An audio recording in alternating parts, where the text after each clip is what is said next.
ostensibly because we have the funeral of Lindsey Graham coming up. There are two meetings that are going to happen today in the White House at various times between Volodymyr Zelensky and President Trump and Benjamin Netanyahu and President Trump. Now, these things seem to be separate on the surface, but one wonders, are there actually some connections between the two? And I think when you do some investigation, you'll find out there are some disturbing similarities between the two. We're going to take these in part here and look at both of them because President Trump is making some comments on both the Iran war and there's some issues going on that you might not have heard about on the Russia-Ukraine war, and you need to hear both. And to try and help us make sense out of all this and see how these things tie together, we have back with us today Colonel Douglas McGregor, defense and foreign policy analyst and former advisor to the Secretary of Defense and highly decorated combat veteran. Doug, as always, welcome back to the show. Well, I think we can try to explain some things, but if you want us to make sense, forget it. Okay, fair enough. Fair clarification.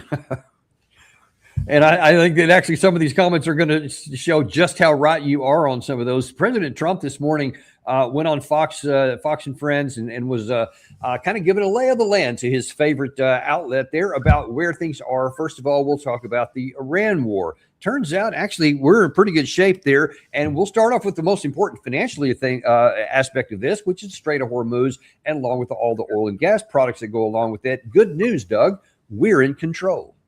Well, Iran doesn't control the strait. We control the strait. Mr. President, are we right that the no merchant ships are getting through right now, maybe 3 or 4 a day when you need about 100? The only ones that get through are the ones that we want to get through.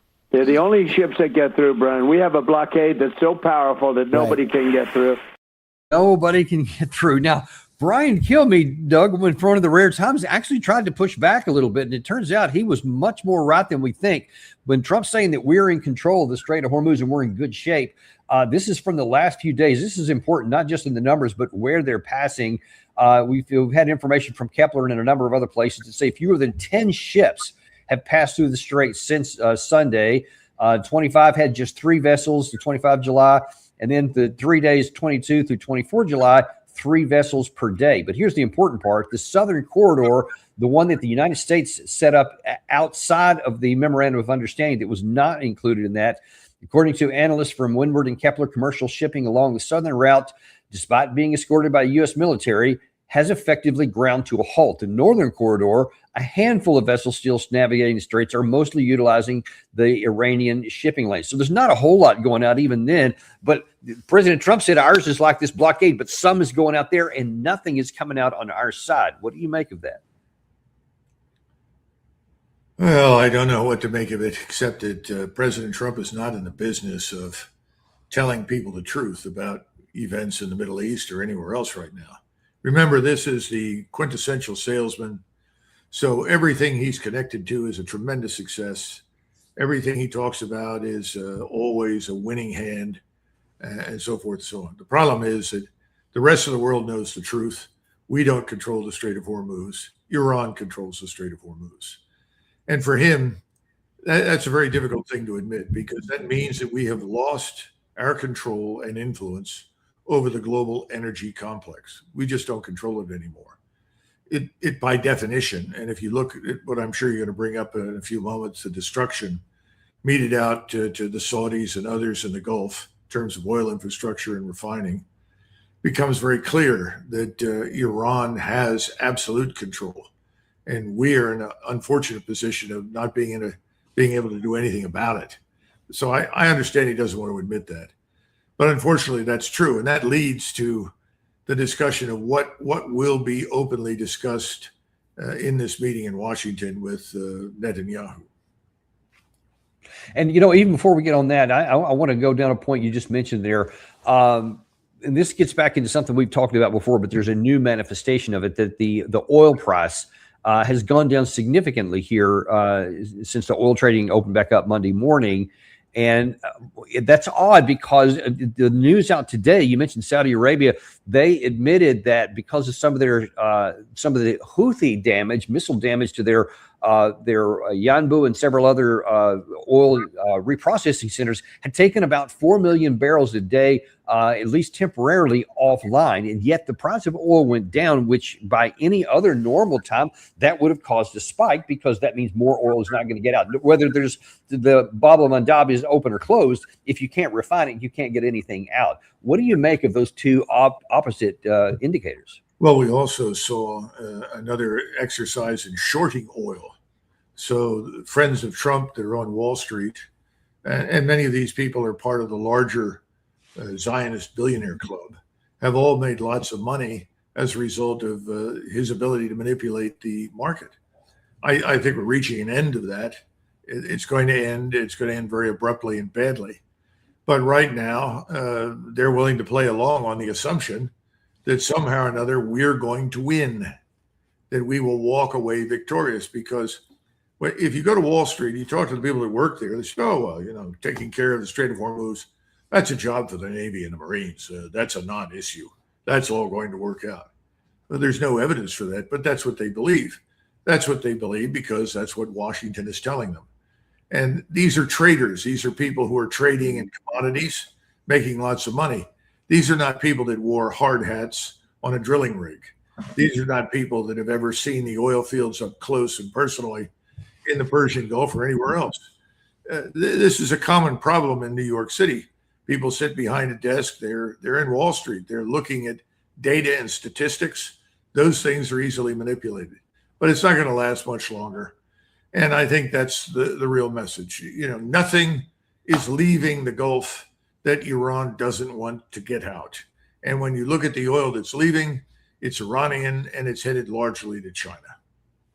That's exactly right. And just to put a finer point on that, this is even lower than I thought. This is the current live price here, $78.60, down another $3.95 or 4.7%.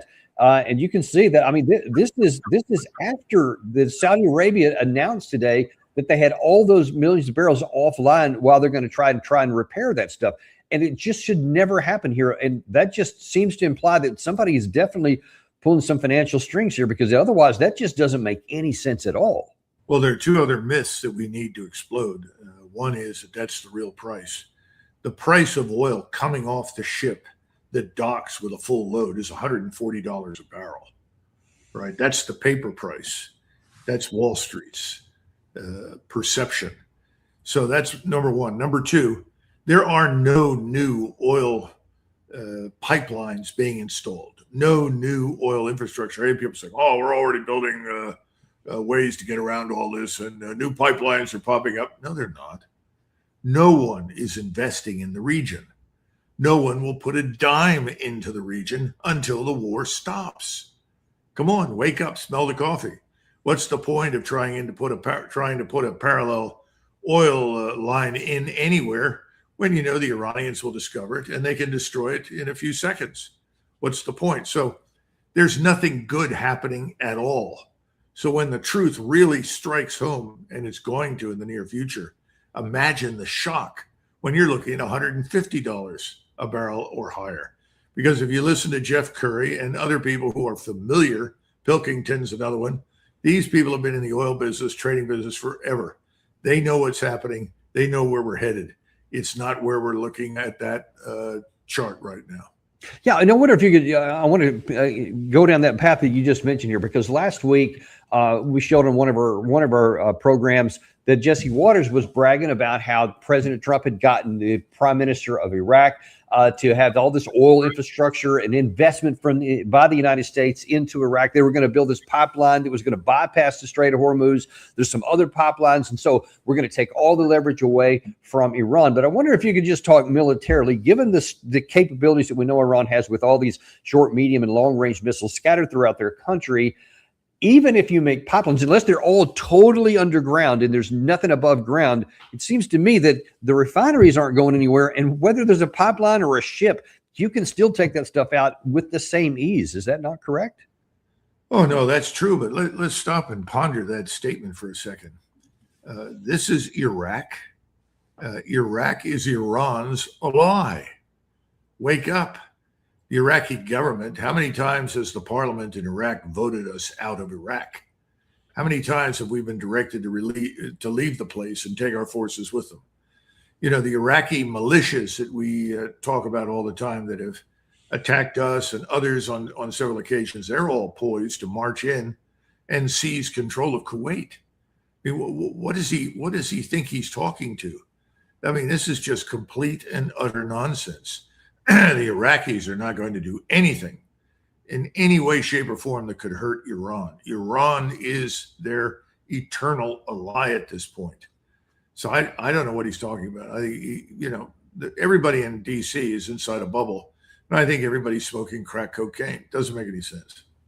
Well, I guess it makes sense in terms of finances because you can make a deal all day long if you want to. And if it benefits Iran, or Iraq, that's fine. But that's not going to change the internal dynamics that you talked about that we ushered in with the removal of Saddam Hussein all those years ago with the 2003 war. But I digress.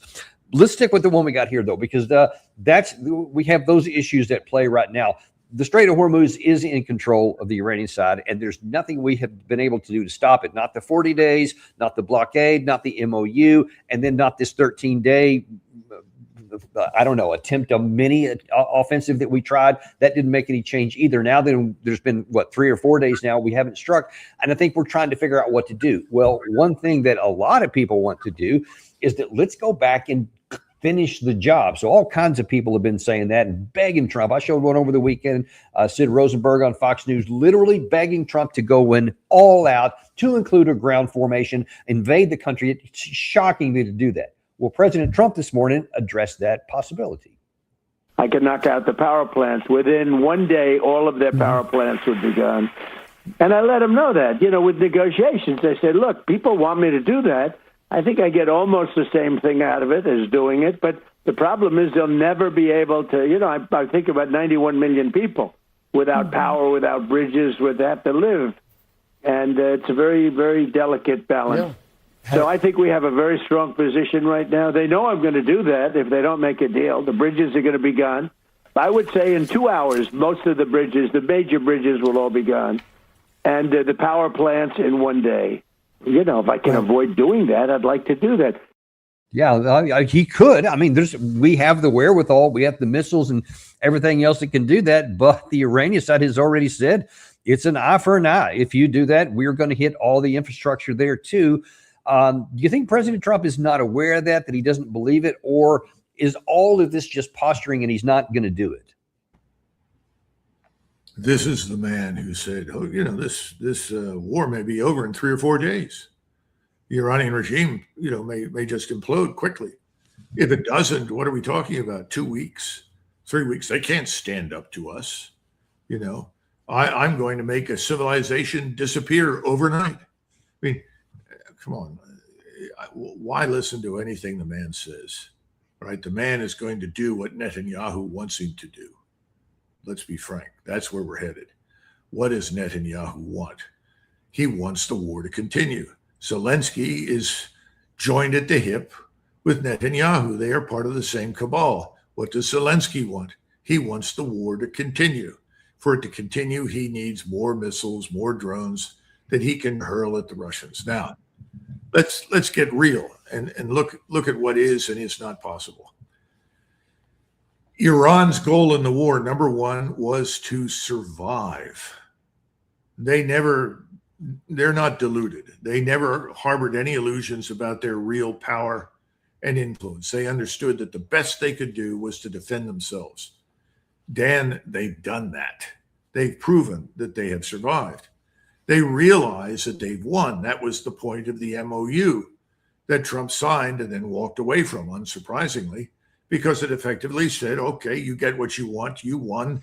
We'll go along with it. We'll tolerate it because it's in the interest of the global economy. Well, that went away. He can't tolerate that. Now, what's goal number two for the Iranians? They need to finish the job. And what does that mean to them? That means that you've got to remove the United States from the region. How do you do that? You smash all the bases beyond repair. You make it patently obvious that any attempt to come back into that region and reestablish yourself on the ground is an impossibility. We are not fighting the war we were fighting just a few weeks ago. Donald Trump is fighting a rear guard action to try and preserve what little is left of our military, political, and economic power and dominance. And there's not that much left anymore. His attack on Iran was an acid test for our military power, our strength. We could have avoided it. We didn't need to do it. It was not required. But Netanyahu and his agents in the United States insisted upon it. Trump owes them whatever, and so he's done it. They're back, and they're going to tell him the only way this war ends is with the complete and utter destruction of Iran. I would turn that around and warn everyone that if he indeed does proceed, it's not the end of Iran. It'll finish us in the Gulf. That's absolutely certain, but it will be the end of Israel. And I think that privately, Netanyahu is worried about that, but he doesn't know what else to do. And the simple truth is the same for Ukraine. Either we give them more to sustain them for another month or two, or they too will go out of existence. And if we give them something to sustain them for another month or two, half of which will be stolen and end up in private bank accounts, they too will be destroyed. The handwriting, as we say, is on the wall. Ukraine is destroyed. That nation is finished. And oh, by the way, Iran is victorious, and a new order is going to emerge in the Middle East. And I would tell you that over the next few months, it will be obvious that that new order consists of four powerful states: Russia, China, Iran, and Turkey. I predict that Turkey will finally get off the bench and demonstrate that it is part of that axis. And that is the end of us and the finish of Israel in the region. I will reveal a secret. My colleague will not be offended that during the award ceremony, one of the recipients whispered to me, "We will win. We need to be bolder." I really want that. But a question arises even bolder.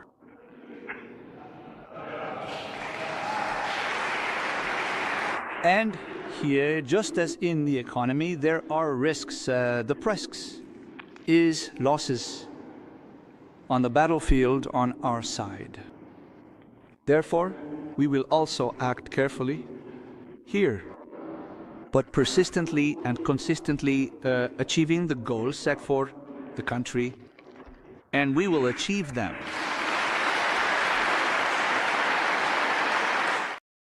Now, I think that he's coming to the conclusion, Doug, and I like your assessment of this, that there are also risks to not doing these things, to not being more bold, which is what apparently many of the military folks, even higher ups in the Kremlin, have been asking for.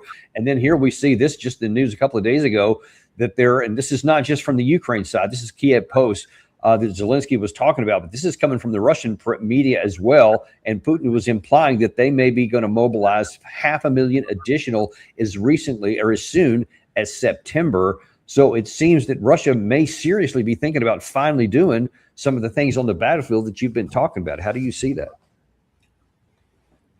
President Putin understands something with great clarity that I don't think President Trump or any of his predecessors probably in the last 30 years have thoroughly grasped. His job is threefold. One, he's got to protect the United States. Number two, he's got to shelter the population. In other words, provide the kind of roofs over our heads that we deserve and need as people. And three, he's got to feed us. You could broaden that to talk about ensure our prosperity, our standard of living. So shelter, protect, feed. That's what President Putin was talking about. And people have questioned repeatedly, why has he not moved more decisively? Well, when he started, I don't think he fully grasped the threat that was presented to him. I think he knew the West was going to press NATO, and he was trying to prepare for that. But I don't think he appreciated the true mendacity and hatred that people that were leading the West felt for Russia. And I'm not saying that that's the views of all Europeans, but I'm saying the people in charge, the globalists You can call them whatever you want. They're various names. And he had to take stock of what he thought. About 2 months, 3 months in, he said, I was wrong. I went in very light. I thought that we could minimize fighting. I didn't want to kill very many Ukrainians if I could avoid it. I regard them as Slavic Orthodox brothers. And I made a mistake. And finally, he sat with his leading general officers and they told him the truth. This won't work. You're going to have to back up, re-examine everything. We need a new plan to go forward. That new plan then becomes a strategic defense. We've talked about this before. The withdrawal over the Dnieper River from Kherson and the establishment of the strategic defense with a defense in depth and a line that then creates this ISR strike complex that becomes the meat grinder that ultimately kills a million plus Ukrainians. Now, he did that. And he built up the force. And he also looked at the manufacturing base and he recognized that much of it had to be put back into action to build the material strength for the Russian armed forces. He did that. In other words, he reallocated resources, but he did it in a way that was designed to preserve the standard of living in Russia, to ensure that the Russian people were fed. In other words, that they retained an acceptable standard of living, that the Russian people were sheltered and protected. That's very important. And he has now reached a point where he realizes he possesses the power and the strength to implement a full-scale war against Ukraine. Because up until this point, a war with Ukraine has been a special military operation. I think that's another reason that Zelensky is in the meeting with Netanyahu and Trump, because just as Iran has turned out to be far stronger and more robust, to recover much more quickly than everybody thought. The same is true for Russia. Russia is now a leading power in the world, as Putin pointed out in his speech. And this leading power is going to win. And he told the Russian people, we are now going to ramp up the war. We're going to attack. We're going to win. And I think you're going to see that. It's already begun in Odessa. I think you're going to see it in Kharkov. And I think it will then advance to the river and perhaps beyond, depending upon the circumstances. So that's the Putin answer. We've already talked about the Iranian answer. No talks. We've won. We're in charge. We will not be dislodged. And we will make it impossible for you Americans to return to the region. So the question is, what do we do? Are we going to be talked into joining the war on Ukraine's side? Not just shipping them missiles and equipment. Are we going to put together some ridiculous force of the willing that was discussed several years ago that has a snowball's chance in hell of winning against the Russian force that exists today? And I think what Putin is also saying is that if you choose to do this, we will be ready. And if you challenge us, we will oblige you with the war you say you want. God help you. So I hope that President Trump works his way through this. I hope someone tells him the truth about the real state of the war in both the Middle East as well as in Ukraine. But there's no certainty of that. And we still don't know precisely why President Trump is under duress and feels obligated to obey the dictates of these people backing not just Netanyahu, but also Zelensky.